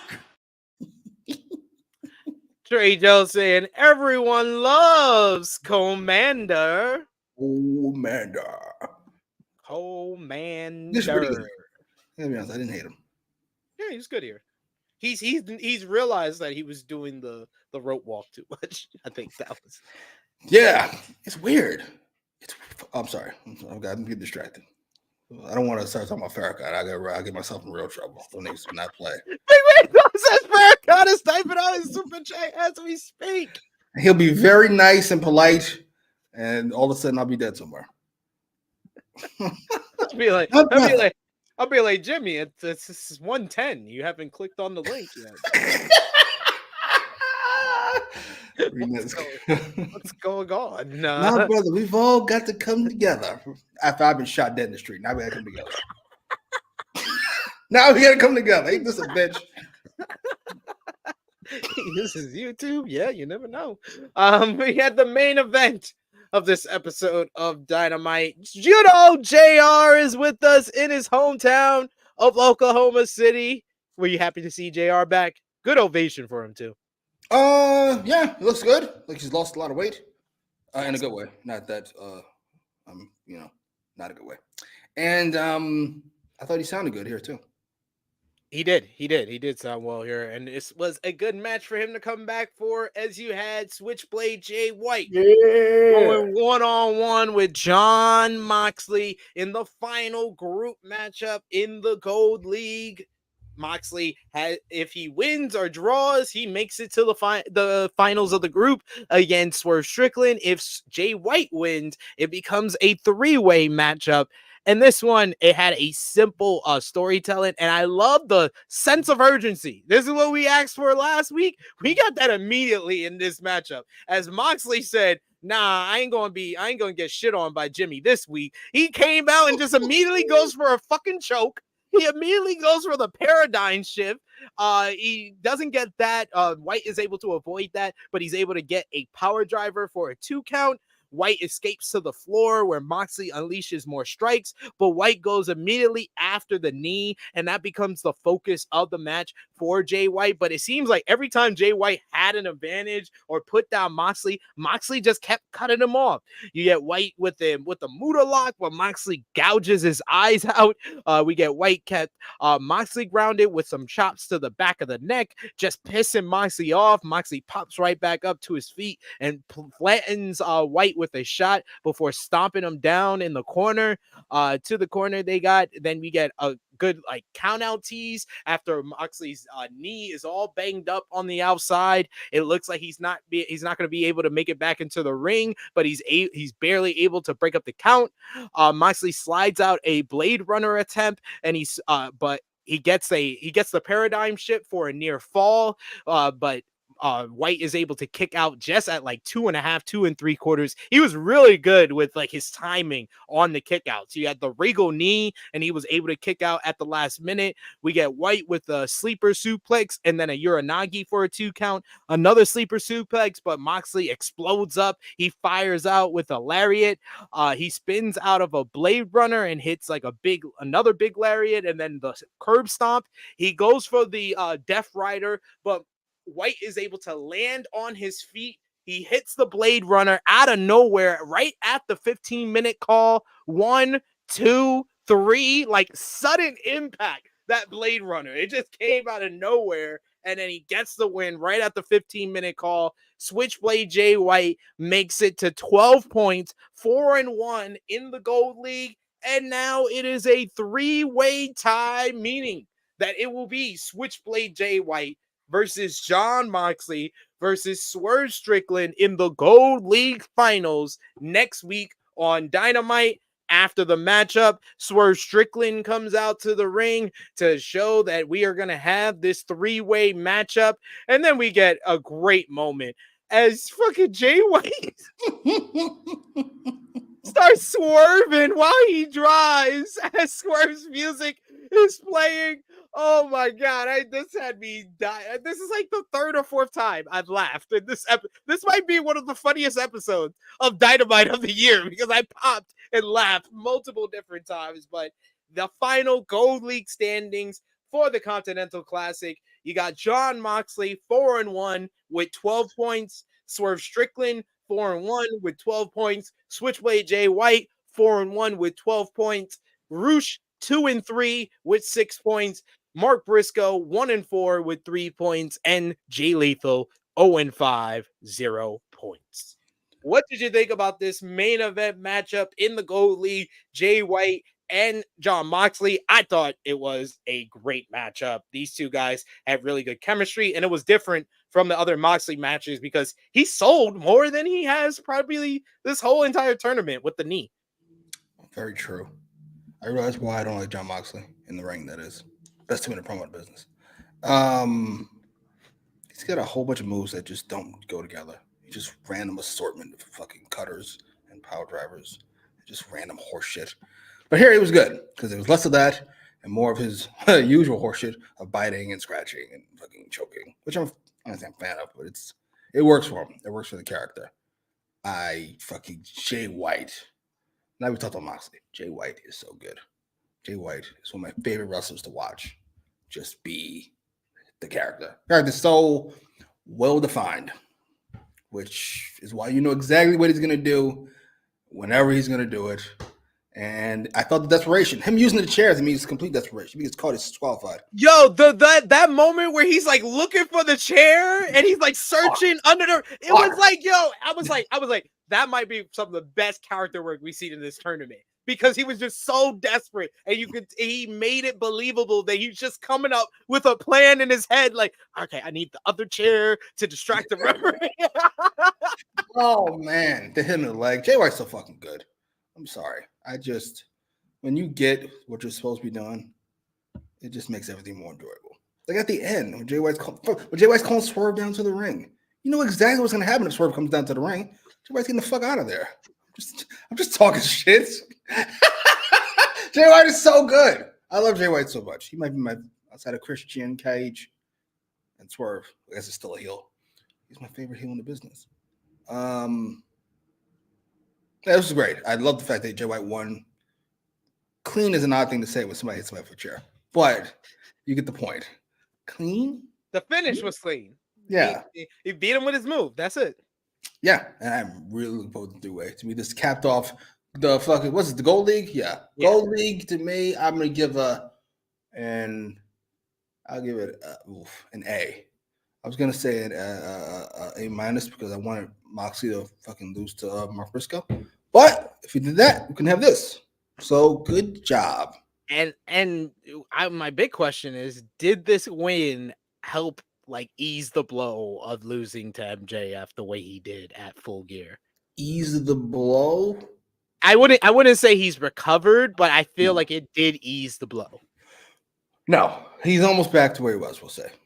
If he wins next week, he's back. But I would say, by the way, I realized why all this didn't work.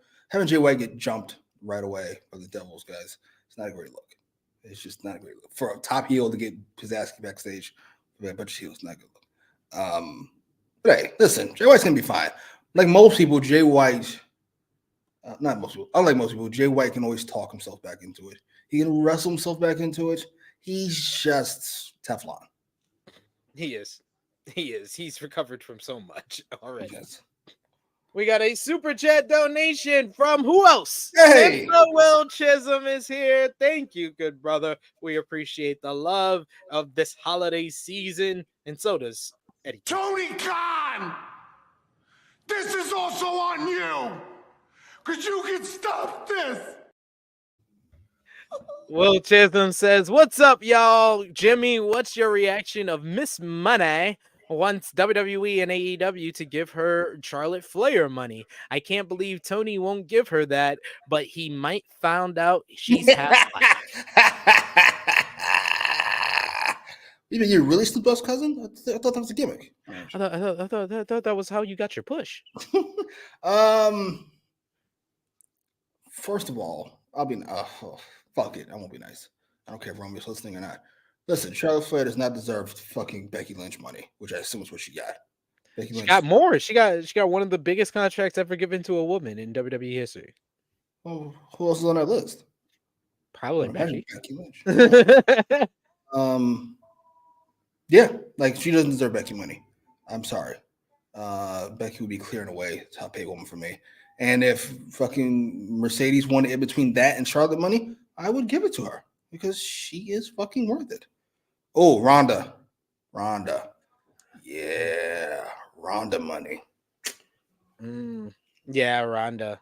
Ronda's probably the highest woman. They're Yeah. probably the highest paid. That's a good Yeah. fucking point. It's like, can somebody explain why Charlotte got this money? I don't. She's a really good wrestler. You can even go great. Not knocking that.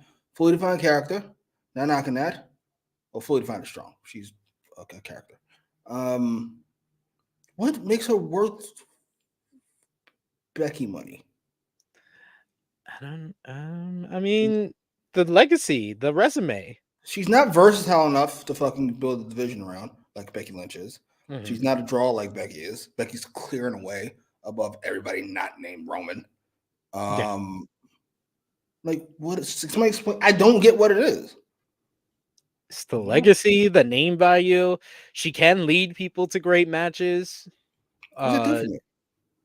She can lead EO to a great match. Oh well, thank God for that. Well, Thank I God. mean, she don't need to lead EO. EO's Yeah, one that's of my the rare. point. There's only like 6 women who can lead matches on the roster right now. And that's worth Becky. I still don't hate any Becky money. Sounds like you're worth EO money or you're worth Bailey money. But she's or a you're worth- 14-time champion, and they're trying to keep Yeah, her away from they get it. AEW, where her father and her husband work. How do I have to pay you for some shit I did? That's weird. I gave you the belt 14 times, and I have to pay you for giving you the belt 14 times. Where did you get it? She's produced great matches and great moments. That's worth nothing. I know you all think it is. It isn't. Rhea Ripley will be the other one. I assume she hasn't got paid yet. She's about to. Yeah, she's not worth Becky money. She's not worth Rhea money. I don't think she's worth fucking Mercedes money. No offense. Glad she's got it. I want everybody to get paid. But I'm just saying, if you're asking me who's worth what, that ain't it. You got Che Jones who disagrees. He says Mercedes deserves / is worth more, if not the same amount of money as Charlotte. Or he agrees with me. I agree. Yeah, I agree with you. We got MCAS who says Jay White is now 2-0 versus Jon Moxley. Also, first win was versus Mox at G1, and it was his first loss in that tourney. We got MCAS who says my prediction: Jay White versus Danielson, with Brian winning the C2.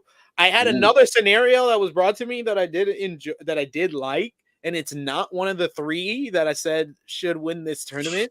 And they said Jay White beating Eddie Kingston, because that's his way back into New Japan, because it was Kingston that beat Jay White to be banned from New Japan earlier this year.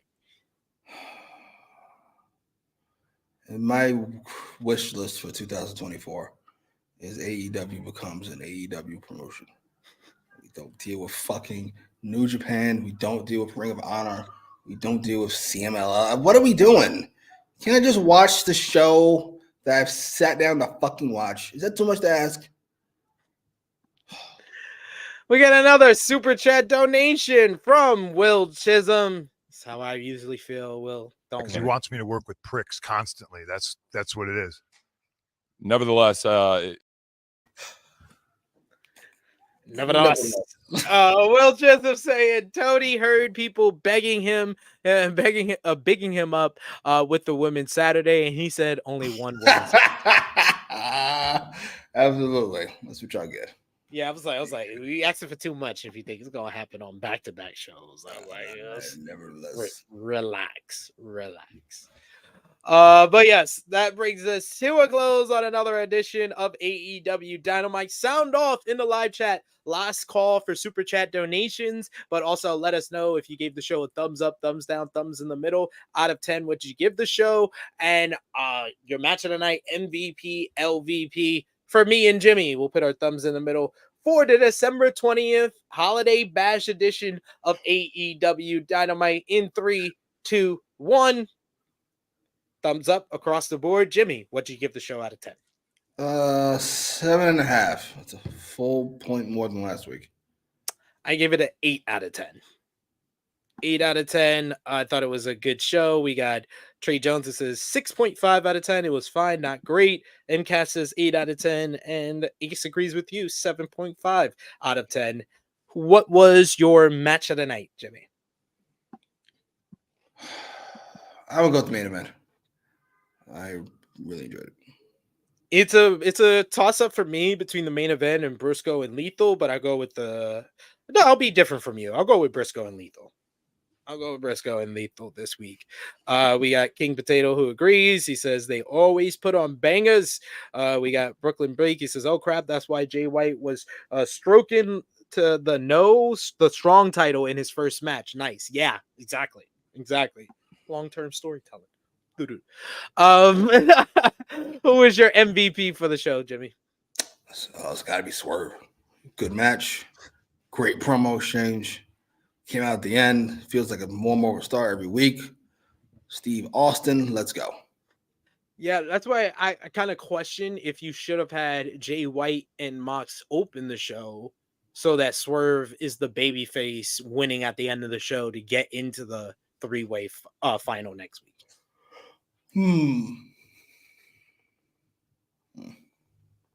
That was the only like thing I would have maybe would have done differently with the pacing of the show, but I thought it was very well paced. But I agree with you. I gave it to Swerve, but I also give co-MVP to Switchblade Jay White. This feels like a big win that he needed after his loss at Full Gear. So got to show him some love as well. Your LVP for the show, Jimmy.